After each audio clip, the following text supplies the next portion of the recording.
And Kanye West getting his Twitter and Instagram accounts restricted after really shocking posts. We'll have those details ahead. Stay with us. Twitter has locked rapper Kanye West's account over an anti-Semitic tweet that he posted on Saturday. In a since-removed tweet, West said he was going DEFCON 3 on Jewish people. He added, quote, "You guys have toyed with me and tried to blackball anyone, whoever opposes your agenda."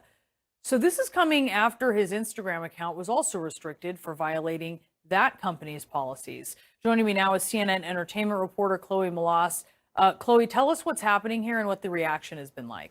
Look, I mean, this has been a buildup, Brianna, over the last, I would say, week or so, with Kanye taking to social media and just posting, incredibly offensive things. And it really hit a breaking point this weekend, like you said. Essentially, he's deplatformed. He can't tweet. He can't post on any of Meta's platforms because of the offensive things that he has said, particularly about Jewish people. So it first started on Instagram, where he was sharing screenshots of a conversation that he was having with fellow rapper Diddy, in which he said really offensive things about Jewish people. And then that's when his Instagram account, where he was suspended, then he went on to Twitter to call out Mark Zuckerberg, the owner of Meta, saying, "You have just kicked me off Instagram," and shared a picture of the two of them previously, insinuating that they were good friends, Brianna. And then he went on to tweet something incredibly offensive that you read part of, that the Anti-Defamation League has come out condemned, and tons of people in Hollywood and in the music community have called Kanye West out for his behavior, for the things that he has said.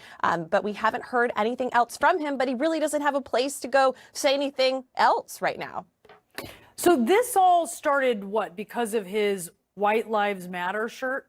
So during Paris Fashion Week, he caused so much controversy, Brianna, by wearing a shirt that said White Lives Matter. And he was posing, as you see there, with Candace Owens, a very well-known conservative talk show host and political commentator. And then he went on Fox News. He sits down with Tucker Carlson and he says, "I thought the shirt was funny. My dad thought it was funny. It's funny that a black man is wearing a shirt that says White Lives Matter." And that is just not good enough for his fans, for people in the music community, people all over the world who feel as though he is just perpetuating stereotypes and being incredibly controversial. But again, we haven't heard much more from him, and it'll be interesting to see what happens. And we also don't know how long he's suspended from Twitter or Meta for. They haven't specified.